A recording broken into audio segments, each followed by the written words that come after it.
Horror कहानियां थी। कंचन rudali part 1। माथे पर काले रंग की बिंदी लगाए, काले जोड़े में अपने पल्लू से अपने मुंह को धत्ती फुफकार कर कर रोती चीखती औरतें छाती पीट पीट कर अपना शोक व्यक्त करती एक लाश को घेरे रो रही थी।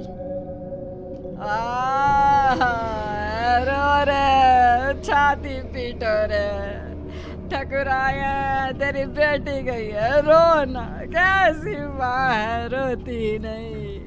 ए ठाकुर साहब बोलो, कुछ तो बोलो था।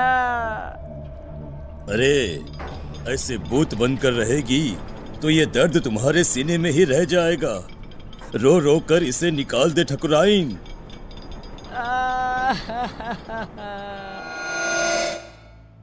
राजस्थान में ये प्रथा सदियों से चली आ रही है। किसी भी राजा या जमींदार के घर किसी की मौत पर रुदाली को शोक मनाने बुलाया जाता था, जो 12 दिनों तक चला करता था।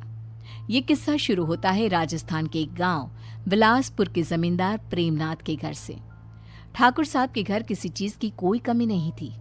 नौकर चाकर सारी खुशियां, बस था नहीं तो एक बच्चा जो उन्हें पिता कहे।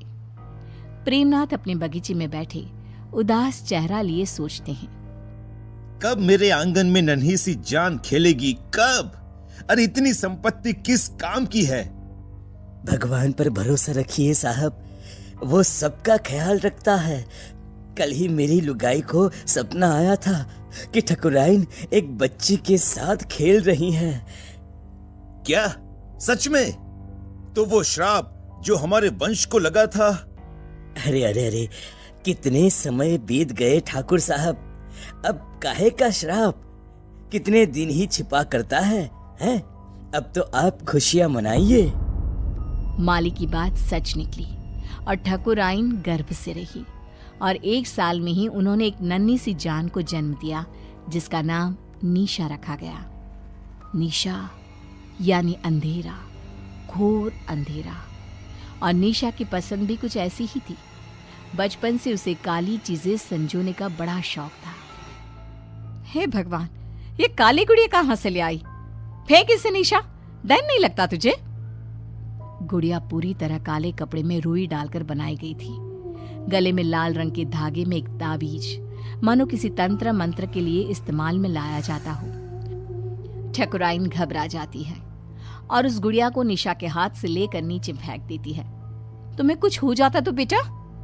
नहीं माँ, मुझे क्या होता? ये डॉल तो मेरी फेवरेट बनेगी।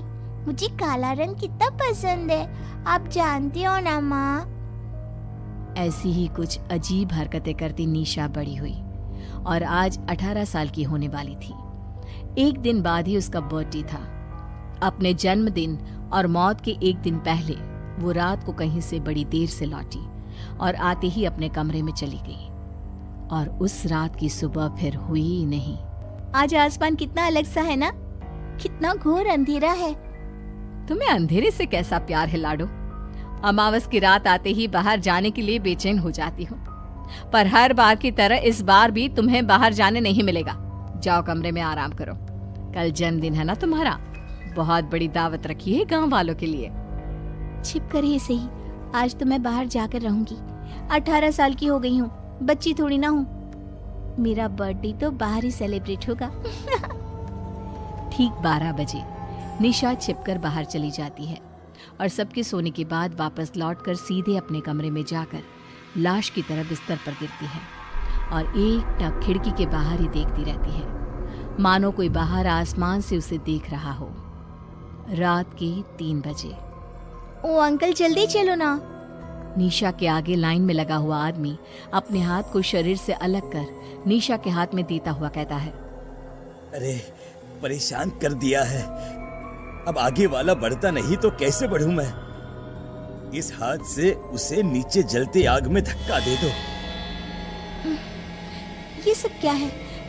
गुनु काका, आप तो पौधों को पानी देते हो ना, आप यहाँ, और हम सब कहाँ जा रहे हैं? और आपके हाथ कैसे कटे? यहाँ कोई किसी का मालिक नहीं और कोई किसी का नौकर नहीं छोटी मालकिन। मौत के बाद तो सब बराबर है, सब। काश काश अपनी बेटी से जीते ही मिल पाते हम। कोई नहीं, तुम मेरे पास आ गई। खैर, देखो हम मर चुके हैं। कल रात ही तुमने भी दुनिया को अलविदा कह दिया। अब तक तो तुम्हारे शरीर को जलाने की तैयारी भी शुरू हो गई होगी। रात को तो मैं घर पर अपने बिस्तर पर लेटी हुई थी। फिर क्या हुआ?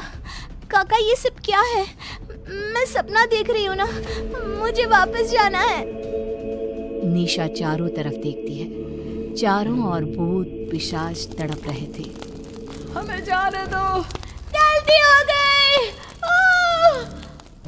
काका, काका, मुझे बहुत डर लग रहा है काका।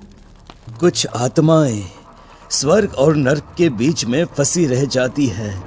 ये वही दुनिया है, प्रेत लोग। अब पता नहीं कब तक यहाँ रहना होगा। काका, मुझे बचा लो प्लीज। माली अचानक पीछे पलटता है और निशा को नीचे जलती आग में धक्का दे देता है।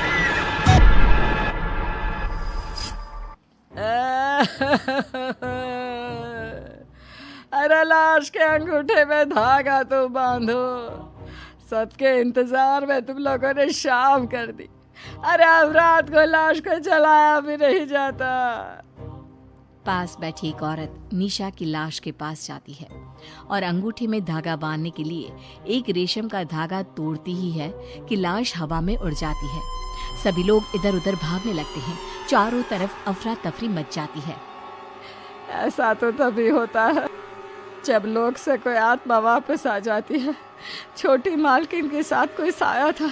इसका शरीर जला दो वरना यह सबको खा जाएगी। न जाने क्या लेकर लौटी है।